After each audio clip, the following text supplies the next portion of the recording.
माझ्या भीमाचा किल्ला एवढा मजबूत आहे की कोणी कितीही अडचणी निर्माण केल्या, कोणी कितीही बुलडोजर आणले, कोणी कितीही समस्या काही केलं तरी माझ्या भीमाचा किल्ला हा त्यापेक्षा अत्यंत मजबूत आहे.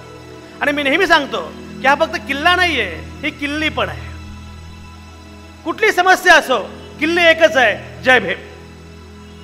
कुठलाही प्रश्न असो, किल्ले एकच आहे, जय भीम.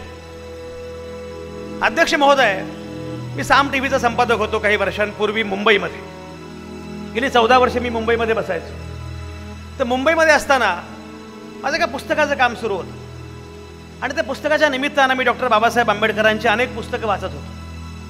तर माझ्या गाडीमध्ये बाबासाहेबांची खूप सारी पुस्तकं होती. तर माझा ड्रायव्हर माझ्याकडे आला आणि म्हटलं, साहेब तर गाडीमध्ये बाबासाहेबांची फार पुस्तकं आहेत, जरा काढू का? म्हटलं का? नाही, मला सिक्युरिटी गार्ड विचारत होता की आवटे साहेब जय भीम आहेत का? म्हटलं त्यांना सांग, आवटे साहेबच काय, या भारतातला प्रत्येक जण जय भीम आहे. आणि जो जय भीम नाही तो भारतीय नाही.